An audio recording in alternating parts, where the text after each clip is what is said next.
What's going on, Gifted Hands family? It is Elijah here, bringing you another lesson. And today we're going to be talking about 3 huge mistakes that a lot of beginner pianists are making that are keeping them from leveling up, all right? That are keeping them from improving their skills. So if you're doing something on this list, I suggest, hey, do the opposite of it if you're trying to improve as fast as possible. A lot of these things will either keep you from improving or slow down how fast you can improve on the keys, all right? So let's dive into these 3 things. Number 1, the first big mistake that most beginner pianists make is that they don't learn full songs, right? So let's say you're playing for a church or you're just learning a tune because you like it, right?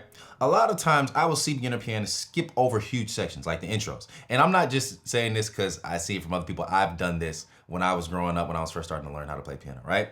So I would learn a song and maybe the intro was a little bit more complex. I would just skip over the intro and be like, you know what, that's not important.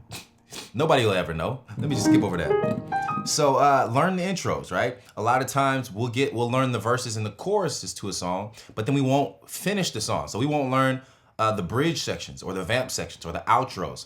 When you're learning a song, it benefits you because bridges are usually significantly different than verses and chorus, right? Your intros and outros may be a little bit more complex, but there's, for lack of a better word, there's good musical data. There's good chords, there's progressions, there's movements in those sections that are worth learning, all right? And that are gonna stretch you and make you better as a musician, as a pianist, all right? So learn full songs. If you wanna be a regular musician, if you wanna be like in just average and you wanna be just good enough, then just continue to learn small sections of the song. But if you wanna be a good musician or a great musician, a professional musician, then learn full sections of songs. Learn the full song from start to finish. Intro, verses, choruses, bridges, vamps, turnarounds, all that stuff, all right? So that's number 1.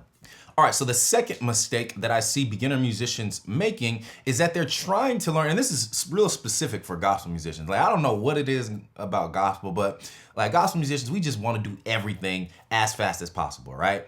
And we want to progress as fast as possible. But it ends up working against you in the long run. And I see a lot of gospel musicians trying to learn too many things at one time, right? So if you're a beginner musician, right? There's some fundamentals that you need to learn before you move on to anything else. If you haven't learned, let's say your diatonic chords, 1, 2, 3, 4, 5, 6, 7, 1. If you haven't learned that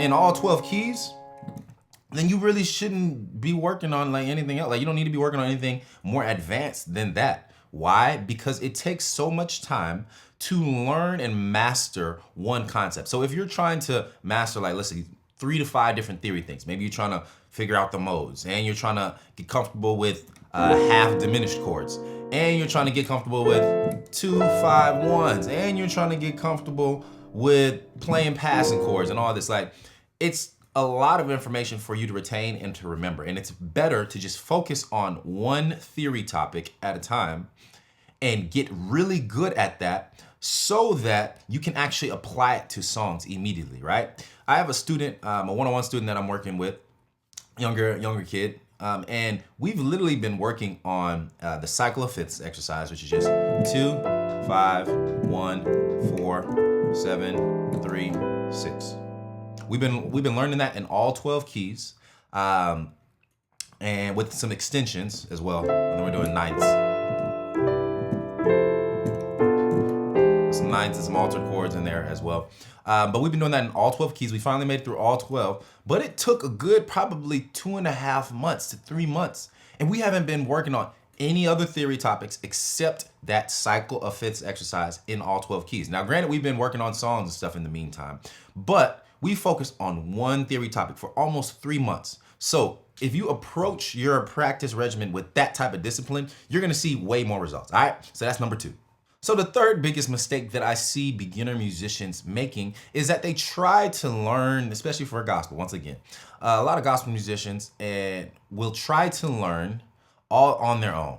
They won't ask anybody for help. You know, they might look up some videos on YouTube or whatever, but majority of the songs that they're learning, the theory that they're learning, they're just trying to figure it out, right? And over my career, I've found that I've made the biggest strides when I've had assistance, when I've had a mentor pointing me in the right direction, when I've had a teacher pointing me in the right direction. And not necessarily that they're with me, sitting down with me every day or multiple times a week, but a lot of times, even if you have somebody that can just show you the direction, show you the right path, you will skip a bunch of the potholes. You will skip a bunch of the things, the roadblocks that will slow you down on your journey. All right. So my suggestion is to have everybody out there, if you're watching this video and you want to become a better musician, find a mentor, which is just somebody who's better than you.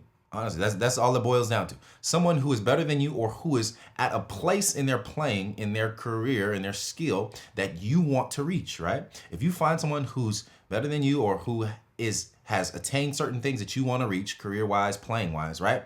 Then ask them, hey, will you help me out? And hey, it might be free. You might need to pay them, right? It might be a teacher-student situation, right? Relationship. So, but it doesn't matter. Just find someone who can help you along your path.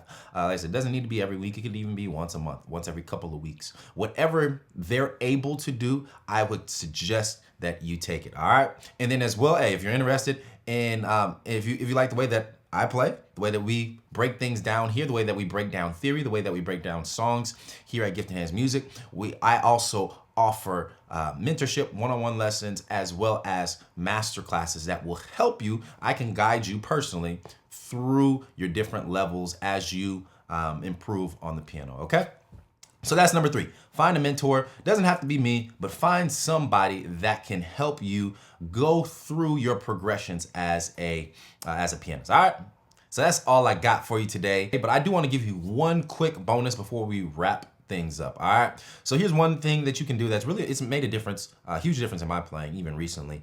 And I think if you start incorporating this as well, just into your life, you'll start to see some dramatic growth as a pianist, okay? So a lot of musicians I will see, especially younger musicians, beginner musicians, will only learn songs. Let's say they're playing for a church. They only learn the songs that they have to play for Sunday service. Or maybe you're playing for a band and you're only learning the songs that you have to perform. And that's great that you are practicing, you're preparing to have a great performance, or, for Sunday service, whatever it may be.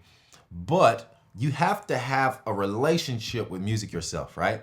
So one thing I suggest is that each week, every single week, try to learn one hymn, congregational tune, or jazz standard, all right? So a hymn, congregational tune, or jazz standard. And when you do this, like hymns and congregational tunes really have the fundamental, they have like the bones of gospel music. So if you want to be a good gospel musician, hymns and congregational songs have those quote unquote, the gospel-y movements. They have the extremely strong sounding gospel chords, right? They have the gospel passing progressions and things like that. So when you learn hymns and congregational tunes, you'll be exposed to gospel harmony as a whole, and you will start to just hear what makes gospel, okay? And then same thing with jazz standards. It won't necessarily give you that gospel sound, of course, because it's jazz, but there's a lot of shared harmony, a lot of shared theory between gospel music and jazz music. And so if you can play, I believe that if you can play jazz music, you will have a way easier, 100 times easier time learning gospel, getting fire, right? At getting dope at gospel. So that's a bonus tip for y'all today. Hope you enjoyed this lesson. Hope you got something from it. If you want to see more content like this, please drop a comment below. Let me know. I want to hear from you, and I want to know exactly what it is that you're looking for to improve on the keys, to improve on the piano. All right, that's it. I'll see you in the very next lesson. Keep growing, keep getting better at your craft. Peace out.